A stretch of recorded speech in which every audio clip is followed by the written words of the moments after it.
Have you ever thought about why some people get invited to all the big table meetings while others don't? It's not just about skills. It's also about how you present yourself. Yes, today we are going to talk about personal branding for enterprise architects. Actually, personal branding is good for any professional for that matter, but it applies specifically to enterprise architects because enterprise architecture is a field that is a little bit invisible. The things that you do as a part of enterprise architecture has its impact 2 or 3 years down the line. And so nobody sees you as the ones who are actually getting it done. Also, enterprise architects is sort of like a consulting role, which means that they do all the study, they analyze all the impact, and then they consult with people who will actually do the implementation. So enterprise architects don't really get into the implementation of large transformations. So ultimately, the people who actually get the implementation done are the ones who get the limelight. So it's very important that that you do. And to be very honest, people have always seen branding as not a very good thing, and there is a reason behind it. When we are growing up as children, we are always told to not brag about ourselves, right? Don't speak too much about yourself. Don't boast. Don't brag. And it somehow at some point in time gets into our psyche and we start thinking that bragging is not really a good thing. But personal branding is not really bragging, because when I'm talking about personal branding, I'm talking about presenting the work that you're doing in the right kind of light so that it is better appreciated. And it is not just about appreciation and recognition either. We are doing this for various reasons. First of all, influence outruns authority every single time, right? In today's world, or in any world for that matter, in the real world, you don't really have authority all the time. You have to have influence, because you can't control the decisions of all the teams that you're going to be working with, especially as an enterprise architect.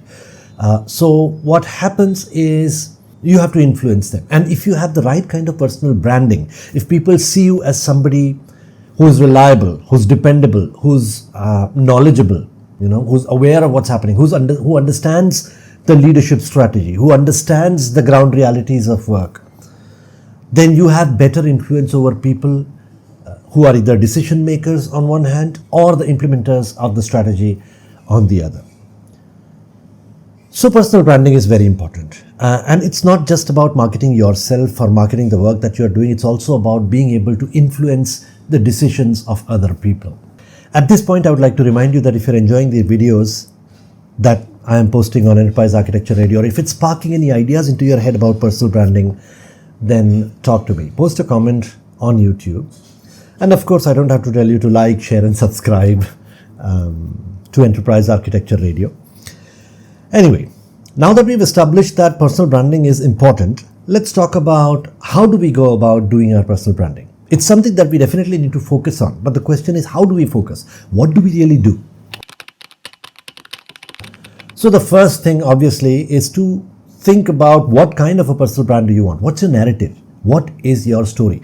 Now, the first question that anybody asks in an interview, usually, I'm not saying everybody, but usually, is tell me something about yourself. And what they're really expecting is for you to tell them something about yourself that is not already written in your resume. If you start by saying, I started my career, I finished my graduation in this year, and then I took up my first job as this and that, it's a little bit boring, to be honest. People usually zone out. And what you're really doing in an interview is you're building your brand. Why should they hire you? That's the question that you're trying to answer. And it's not just about an interview. It's everywhere. You'll get this opportunity to talk about who you are in so many places. When somebody asks you to introduce yourself, don't just say, my name is Neil and I'm an enterprise architect. Don't just say that. That's boring. What is your story? Who are you? And that question is a very pertinent question that philosophers have been trying to answer for a very, very long time. Who are you? But in this particular context, it becomes a little bit easier because we are only talking about your professional story, right? So make it interesting. Have a beginning. How did you become an enterprise architect? Or how do you intend to become an enterprise architect? Or if you're already a solution architect, how did you come to be a solution architect? What was the inflection point, right? What was the challenge that you were facing? And how, and that's what a story's format really is, right? There is a hero. In this case, you are the hero, right? You have a challenge in front of you. You may decide to bypass the challenge right? Usually that's what happens in a movie. The hero tries to bypass the challenge and comes to realize that it's impossible to bypass it. You have to face it. You have to fight the obstacle, the enemy, what have you, the antagonist. And then you overcome this obstacle. How did you overcome this obstacle? What are the tools or the trade that you used to overcome this obstacle? Who helped you? Who are the people who influenced you in your life? And then finally, there is victory, or there is, the hero rides into the sunset or what have you. Build a story like that. Think about what was the biggest obstacle that influenced you, or that created an inflection point in your career that led you to this successful enterprise architect, solution architect, or whatever career stage you are in. But don't just stop there. What is your vision?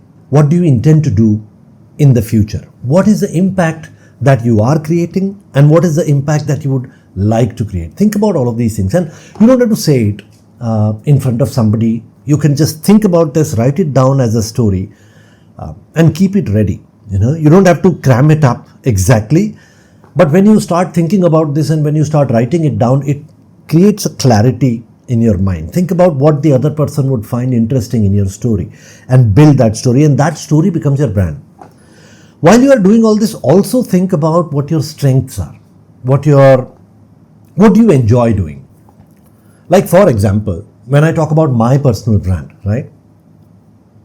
I started a customer satisfaction survey long back when I started in every job for that matter. In fact, when I was working with Microsoft, I used to be a programmer, primarily a technology architect, but primarily a programmer. And we used to have a measurement criteria, which was defect removal efficiency. We used to track all of that. And then in my previous organization, I created a customer satisfaction survey because I was no longer a programmer.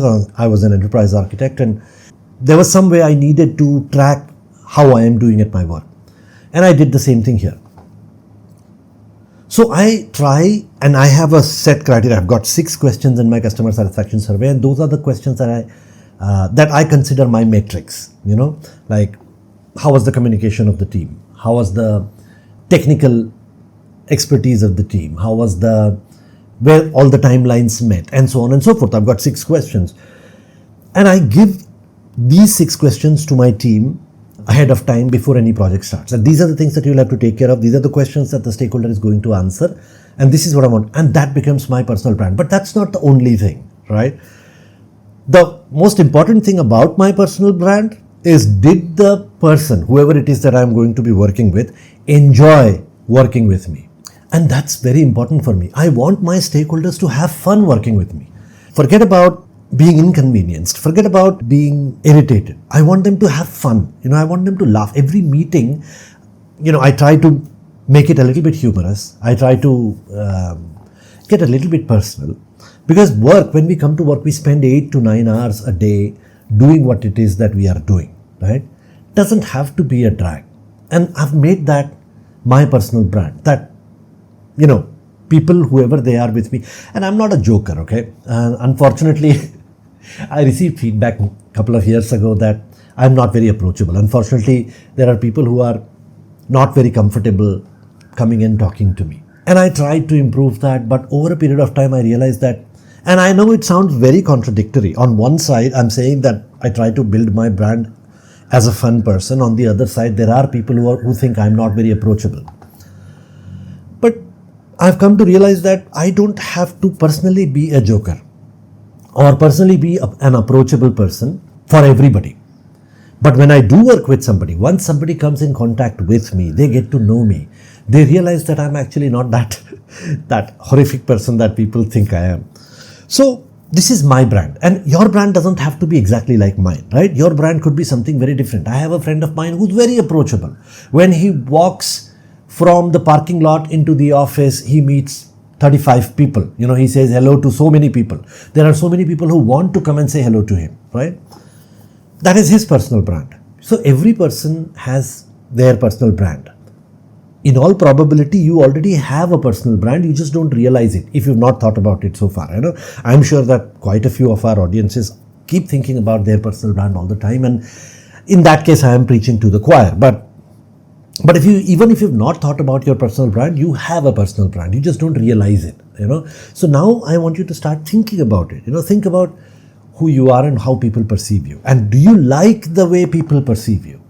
Would you like to manage your perception in front of people? And how would you manage it? What do you want to focus on? And then think about your strengths. What are your core strengths? Some people are introverts, some people are extrovert. Everybody doesn't have to be absolutely out there. If you are an introvert, that's all right. You can build a brand around that. So think about what kind of brand you want to build, what is your story, what is your narrative, and how would you like to introduce yourself in case you had to, and make it interesting. Now, once you have crafted your narrative, don't sit tight. Build your content stack. And in today's world of social media, people are watching you in more ways that you can think. Okay, you are no longer that solo programmer like me who used to sit in a room and just do programming. I am an introvert actually, and that's why I have a solo podcast. That's why I go on motorcycle rides solo. I am not really a people person. That doesn't mean I don't talk to people. I do talk to people, and I do talk to, and people do enjoy talking to me once I've warmed up to them. That is probably why, people think I'm not very approachable, because I'm an introvert person, and that is all right, right? So even if you're an introvert person, you've built your brand, you've thought about what kind of a person you are. Now start building your stack. And it's easier now than it used to be earlier. Like my father was an introvert as well. And being an architect, he has to socialize. And that's why he was not a very successful architect, because he was shy. But back in the day, the only way to socialize was to go to a club or to meet with friends and have drinks with them and sit around and chat and socialize. Today, that is not the case. Today, we've got so many other social media platforms where you can put yourself out there. First of all, being LinkedIn, which is a professional social media network. Build your content stack. YouTube is a fantastic platform, and you already know it's a platform. I am already doing my podcast on YouTube. There is Instagram. There are so many other forums, but that's not it. You can write white papers, deep dive into a particular content that is your field of expertise, and then write a white paper and get it published. Start a podcast. If you are not very comfortable with the camera, then start an audio podcast, and that's also very popular. In fact, Enterprise Architecture Radio was an audio podcast when it started, and then I decided that I'll go into video, because there are many things that I have to explain with doodling and everything, which is more comfortable if it's a video podcast. So I stopped the audio podcast. But you can also start an audio podcast, and it's a lot more simpler than having a video podcast, because you don't have to do video editing. You don't have to sit in a nice shirt and do the recording and so on. Find speaking engagements, find speaking gigs. And it doesn't have to be a very big conference where you have to go and speak. You can speak at the organization that you work for. You can, speak. At Microsoft, we used to have something called brown bag sessions, in which, you can do a little bit of research and build a POC or a pilot or build a new technology, a new idea, and then you present it in front of the people, right? This could be a part of the all hands meeting that we used to have, or it could be a dedicated brown bag session in which you call everybody comes, listens to what you have to present, and then use it. And the take up was really good at Microsoft, because everybody at Microsoft is an extremely technical person. People really care about people innovating in newer ways of doing things or newer ways of implementing technology and what have you. And that used to be very interesting to them. Honestly speaking, I have tried to do that in my previous organization also, which was a financial services company, and in my current organization also, where I try to do technical sessions, but the take-up is not very good. So you will have to come up with ways of how you want to do the speaking engagements. But once you start speaking, you become better at it. It's a skill that you acquire. And when you do get an opportunity to speak at a conference or speak at somebody else's podcast, it gives you that branding that you need. So build your content stack. LinkedIn, Instagram. Actually, Instagram is not very professional when it comes to building a brand, but why not? And then you have your white papers, you have your conferences where you go to, you basically build your content stack. When people go looking for who you are, they should be able to find a ton of stuff that you control, that you want them to see. And then position yourself. Your brand is not just all your content and your story. It is also who you are seen with. Try to engage C-level executives in various programs and projects. You don't have to be a very senior executive to be able to work with the CTO or the CIO. You could be a part of a, let's say, a community forum, for example, that talks to the CIO on a regular basis, because CIOs and CTOs do that. And it doesn't just have to be the CIOs and CTOs. It could be the head of your organization, for example, who reports into the CTO or what have you, who start these initiatives and forums and so on. Talk to them. There are these coffee with XYZ sessions that leadership teams usually conduct, in which they go and talk to people. Go there. Talk to them. Engage them. Think about what they would like to hear and go prepared. Don't go as a blank slate. If you are an enterprise architect, then I'm assuming you're not very junior. If you're thinking about enterprise architecture, even then I'm assuming that you're not very junior, right? Even if you're not enterprise architect already, which basically means you have some teeth, you have some influence, to wriggle your way to somehow engaging with the leadership team, right? Try to understand their strategy also. Try to think about what they would appreciate if you go and talk to them. And it's not just the leadership team. Engage in community forums. So there are LinkedIn forums, there are Slack forums. Enterprise Architecture Radio is a very good forum for you to engage in. Start talking to people, start engaging people. Start thinking about how you can help other people in becoming more successful. And that's what I'm really trying to do. I mean, it was a very big struggle for me to get to where I am today. I started my career in the year 2000, and the forums and the ecosystem really wasn't that good for people to be able to grow, right? We didn't have forums like we do now. We didn't have YouTube as advanced as we have now. We didn't have, like, I remember when I was studying, I used to go to a bookshop and I used to read 5 books there, sitting in the bookstore to decide which one to buy, because I didn't have money to buy all the 5. So then I would pick one, and to pick one I would spend like from morning till 2 o'clock or 3 o'clock going through each book, trying to decide which one to buy. That was the only source of information at that point in time. Books. Today, that is not the case. So I today want to, help people to understand the ways of the world. It's a lot easier now than it used to be before. I don't want you to go through the struggle that I and some of my peers went through. And so it's a good idea to get engaged in a forum, to start talking to each other, because we have the facility available now. And it doesn't have to be Enterprise Architecture Radio only. It could be any other forum. There are LinkedIn forums, there are Slack forums, there used to be something called Experts Exchange back in the day, which was interesting. So there are so many communities and forums out there where you can go and talk to people and learn and guide each other. And then the best thing to do would be to get featured. There are so many online digital magazines these days that would feature you. So if you are active in the community, if you are engaged in activities on LinkedIn, for example, or on forums, or you go to communities and you go to conferences and you speak to people and you pick up speaking engagements, if you are active, people will notice you. And then, there's a chance that you might get published in a magazine or something.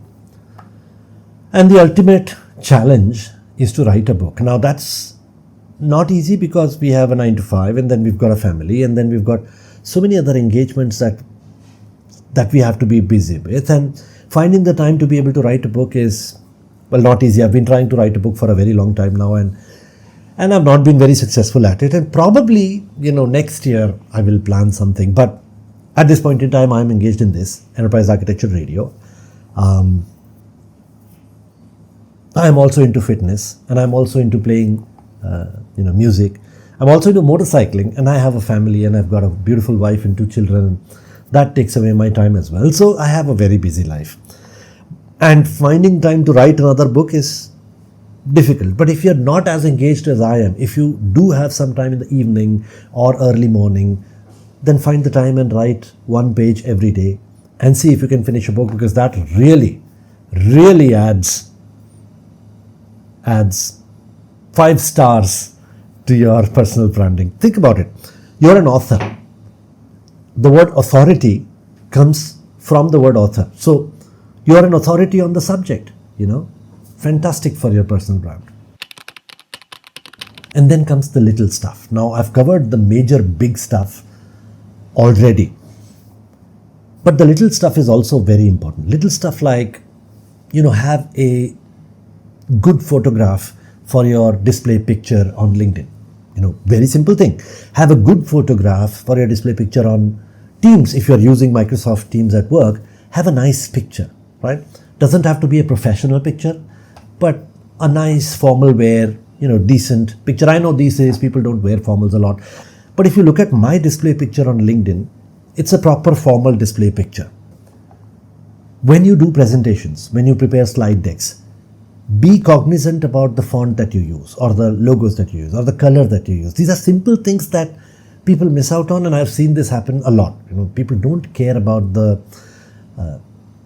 they only care about the content and don't care about how it is being presented, and that's something that needs to be taken care of. And these days, if you look at the tools, you have so many beautiful tools available. Microsoft PowerPoint itself gives you such beautiful design ideas. You don't have to design everything from scratch. And then every organization has their own personal branding standards. So just stick to the standards, because branding is not just the content, it's also about the presentation of the content. So be cognizant about, for example, left aligning all the text and choosing the right colors and so on. So I'm not going to lecture you on that. It's something very easy to find out, but do build on that. Even if you're an enterprise architect, design matters. Profile picture, text, font, alignments, colors, branding, all of these are also a very important part of your branding. And once you've done all of this, measure and iterate. Measure your brand. The first way to measure is a very soft way to measure. It's how people are engaging with you, how people are recognizing you, how many people know your name, how many people know what you do within your organization. This is a very softer aspect of how to measure, but keep an eye out on that. And then not just that, you also think of, so for example, if you go to LinkedIn, then think about how people are engaging with you. And that's a very easy metric to measure, because LinkedIn will tell you everything. It will tell you, engagement metrics, it will give you likes, it will give you follows, it will give you, how many people are connecting with you and so on and so forth.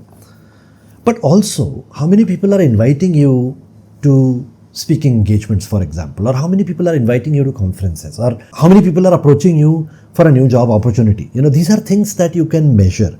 And if you don't see an effect, then you need to tweak your approach. You need to tweak your content stack. You need to tweak your narrative. You need to tweak your story.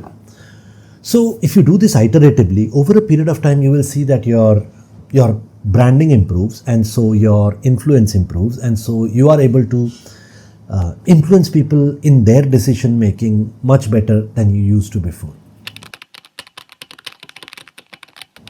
One final thing that I would like to talk about when it comes to personal branding is your roadmap, your career. If you're trying to become an enterprise architect, or if you're already an enterprise architect and trying to go to the next level, then you need to think about your roadmap. And I want to cover a little bit about how to become an enterprise architect if you're not already one.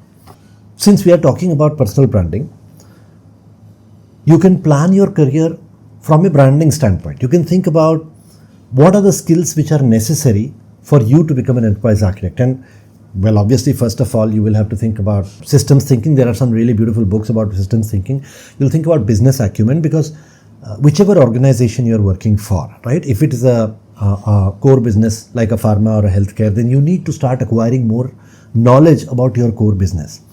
If you're in a consulting or a services organization, then you need to start thinking about your core domain. Like I used to work for Capgemini many years ago, and I used to work in the financial services domain, which basically means that all the business that we used to get was from the financial services domain, which means that I had to acquire more finance related domain knowledge, which I did. And then I went and worked for Microsoft for a bit in the financial domain. So technically I was really building software, but it was in the area of licensing, pricing and operations. So that was also in a way remotely financed. And then I went and worked for a financial services organization, right, as an enterprise architect. So I built that domain knowledge, and then I realized that I built too much domain knowledge about finance, and I should probably diversify a little bit, and then moved into healthcare and moved into infrastructure and and diversified, right? So you need to think about all of this. Gather business acumen and focus on communication. Now, once you've understood what are the skills that you need, you start branding those skills right away. You start thinking about how you are going to brand it, what is going to be your narrative, what is going to be your story, and then acquire the skills accordingly, right? There's a beautiful technique of goal setting in which what you do is you write a newspaper article, right? That is going to get published, let's say 90 days from now. You get a new job, you think about an email that you are going to send 90 days from now or 100 days from now as to what you have done in the last 100 days, right? And that becomes your goal. And then you start working towards that goal. That, okay, if I want to publish this email, if I want to publish this newspaper article, then what are the things that I will have to do? And that becomes your goal. Similarly, think about what are the skills that you want to brand as an enterprise architect, and then start acquiring those skills. So branding plays like the newspaper article for you to acquire the goals, to acquire the knowledge and skills that you need to become an enterprise architect. Of course, there are certifications that you will have to do, like the TOGAF certification, the Zachman certification. Probably a cloud certification would be good, AWS or Azure or Google or which have you. And see if you can think about mentorship from both standpoints. One is get a mentor, a senior leader within the organization, perhaps close to enterprise architecture or somewhere related to enterprise architecture, who can mentor you and coach you and guide you in your path. Or you can do the other thing. You can start mentoring somebody who's junior to you. Trust me, teaching is the best way of learning, because when you are about to tell somebody what to do, you will first have to understand how to do it yourself. It's a fantastic way of building your career. And it's also a fantastic way of building somebody else's career. Somebody else will also benefit from it. So becoming an enterprise architect is, if you're someone who's technical, somebody who's probably a programmer or a project manager or infrastructure engineer or what have you, if you're somebody who's been implementing systems, building systems, designing systems, being an enterprise architect is a pivot. You're not going to be building systems anymore. You're going to be shaping futures. You're going to be transforming. You're going to be reframing the organizational narrative. So it's a very different field from building systems, and you need to brand yourself accordingly. You need to brand yourself around strategy, around being a systems thinker. There's this beautiful book, Architect Plus Entrepreneur by Reinholdt. The book talks about branding as a narrative from the core foundation and not as a decorative item on the side, right? You think about what story, what narrative you want to build and build your career around it. It focuses on lean startup and how they should be positioning themselves in the industry. It also has some exercises on naming and storytelling and various other things. So it's a very interesting book that you should look at, although it's more from an entrepreneurship standpoint, but I've always seen that even if I'm not an entrepreneur, there's a lot of knowledge that I can gather in reading a book about entrepreneurship, because I run my team as an entrepreneur. In my organization, when I deliver systems, see, the whole point about customer satisfaction and about fun, and people should be able to have fun while they're working with it, is about getting more business. I think of it as, it's my own business. I'm trying to expand my business. I'm trying to make sure that my customers are happy. I'm trying to make sure that the quality of the deliverables that I have is good, all of that. So entrepreneurship is a mindset. You don't really have to run a new company to be an entrepreneur. You can be an entrepreneur within the larger organization. So very interesting book. This book reframes branding. It changes the way you think about branding. So no more bragging like our parents used to tell us that. Don't brag. Don't talk too much about yourself. Be humble. Be nice. So branding is not bragging. Okay, it's different. It's reframing the way people perceive you. Very, very interesting book. That's a wrap for me. If you find the videos that I'm publishing on Enterprise Architecture Radio, then make sure that you let YouTube know. Like, share and subscribe, and comment. Tell me what these videos bring to mind. Tell me what you think I should be talking about more. I've shifted a little bit from core technical enterprise architecture topics to a little bit on the softer skills, because that's the ask. One of these days, I'm also going to talk about a comparison between enterprise architecture and enterprise security architecture. There are a couple of other topics that are in my head But in case if you do think that's something that I could cover, then please comment, please let me know, and I will see what I can do. Once again, Enterprise Architecture Radio is a passion project. It's something I do because I think it will help bring a community together. People will come together and talk at some point in time in the future. I don't see that happening. There was a little bit of chatter earlier, but quietened down a little bit. But I still want to continue to foster it. We have a Telegram group, a Discord server, a LinkedIn group, and now we have a WhatsApp group as well. I will post the link to the WhatsApp group or WhatsApp community in the show notes. So please click on that and join the community if you are more of a WhatsApp user. I thought that Telegram is a little bit quiet because people don't usually use Telegram for communication. They prefer WhatsApp, and that's why I've created a WhatsApp community. Once again, Enterprise Architecture Radio is less a podcast and more a collaboration platform. So talk to each other, guide each other, learn from each other, but most importantly,